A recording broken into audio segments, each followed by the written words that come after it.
여러분, 제가 어제는 집값 하락이라는 말씀을 드렸습니다.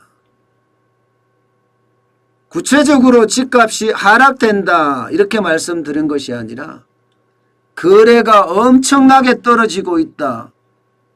그러면서 매물이 전세 매물도 혹은 매매 매물도 쌓이고 있다. 이것은 어쩌면 집값 하락의 신호탄이 아니냐. 제가 어저께 그런 말씀을 드렸습니다. 그런데 그 내용을 잘 보시면 아니다. 단지 지금 주춤할 뿐이다. 1월, 2월에 비수기라서 그 비수기의 영향을 받고 있는 것 아닐까. 예. 아직까지는 본격적인 이사 수요철을 가봐야지 한다. 적어도 3월, 4월을 가봐야지 이게 집값이 진짜 떨어지는 건지 이것을 봐야 한다고 말씀을 반드시 드렸습니다.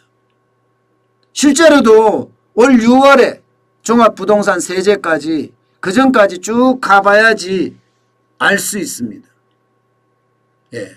그런데 제가 오늘 말씀드리고 싶은 것은 아파트 값이 폭등했다. 또 이 말씀을 드려야 돼요. 그러니까 듣는 분들 입장에서는 어저께는 하락한다 하더니 오늘은 폭등했다 이렇게 이야기한다. 이렇게 오해할 수 있어서 제가 먼저 설명을 드렸습니다. 지금 아파트 값이 폭등했다는요. 2월 달입니다. 2월 달. 2월 달 수도권 아파트 값이 엄청나게 올랐습니다. 2월 달. 거래는 굉장히 적었는지 모르지만 가격은 굉장히 올라갔다는 사실이에요. 가격은요. 어느 정도 올랐나 하면요. 수도권 보세요, 여러분. 수도권. 아파트가 1.71% 올랐어요. 1.71%. 13년 만에 최고치라고 이야기합니다. 13년 만에 최고치. 2007년 1월 이후에 가장 많이 올랐다고 이야기해요. 수도권 1.71이 말입니다. 전국적으로도 1.31%입니다. 적게 올란 게 아니다. 2월달 치고는 진짜 많이 오른 거다. 이렇게 이야기합니다. 아파트만 올랐느냐? 그것도 아니에요. 연립도 마찬가지입니다. 연립도 0.24% 올랐고요. 수도권은 0.29%나 올랐고요. 단독주택도 전체는 대한민국 전체는 0.24%고요. 수도권은 0.34% 올랐다고 해요. 아파트는 서울이고 지방이고 수도권이고 할 것 없이 다 올랐어요. 서울도 0.67 올랐죠. 지방도 0.94 올랐죠. 수도권은 1.71 올랐죠. 전체는 1.31% 올랐을 정도로 계속해서 지금 오르고 있다는 이야기예요. 오르고 있다는 이야기. 야, 정부의 부동산 정책의 실패가 어느 정도인지. 이사 부동산 대책을 내놨지만 아무 효과가 없다는 것을 다시 한번 증명한 거예요. 다시 한번 증명한 겁니다. 금액이요? 금액도 여러분 장난 아니에요. 금액도 보세요. 이게 서울 아파트 평균 매매 가격입니다. 2021년 2월에 9억 382만 원입니다. 9억 382만 원.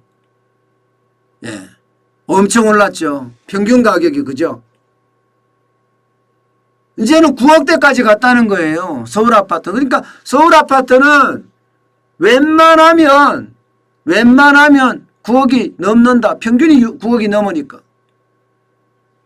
진짜 빨리 오르는 겁니다. 문재인 정부 들어와서 올린 가격 보세요.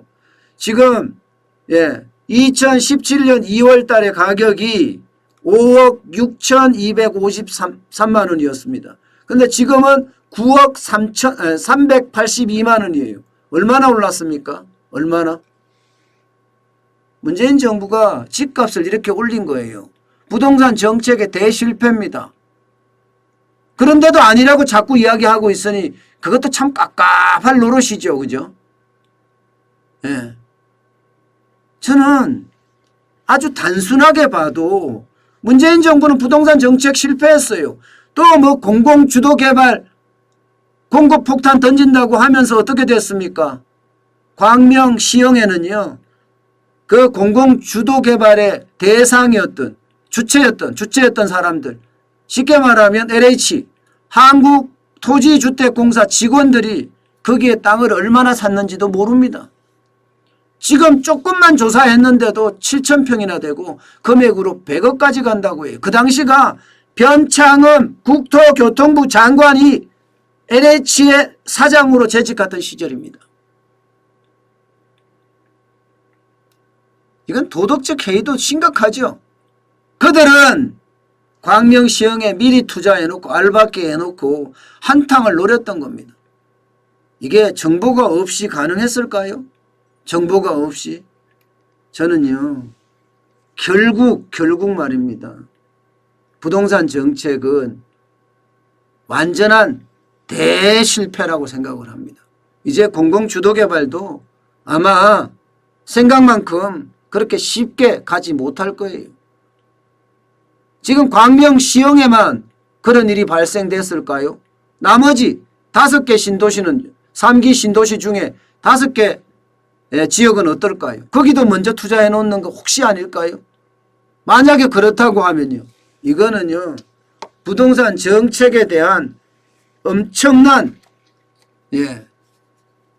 악재도 이런 악재가 없을 거다 이야기할 만큼 난리가 날 겁니다. 네, 여러분 그렇다고 가격만 올란 게 아니에요. 전세 가격도 올랐어요. 전세 가격도. 매매 가격만 올랐으면 뭐 그럴 수도 있다고 이야기하지만 전세 가격도 보세요. 서울은 0.6% 올랐고요. 지방은 0.94% 아파트에 대한 겁니다. 수도권에서는 1.04% 올랐습니다. 대한민국 전체적으로는 0.99% 올랐습니다. 0.99%. 결국은 이사 부동산 정책 정부가 야심차게 냈지만 시장은 거꾸로 가고 있다. 시장 결국은 올라갔다. 이런 얘기가 가능하게 되는 거죠. 그러니 이게 보여주기 식으로 지금처럼 매달 공급처를 발표를 한다고 하잖아요. 과연 그렇게 했을 때 시장의 반응은요. 시장의 반응은 그냥 일단 정부 정책을 우습게 본다. 이렇게 보시면 됩니다. 정부가 아무리 공급폭탄을 내세운다고 하더라도 시장은 변하지 않는다는 것을 단적으로 보여준 사례가 아닌가 싶습니다. 2월 한 달 동안 말입니다.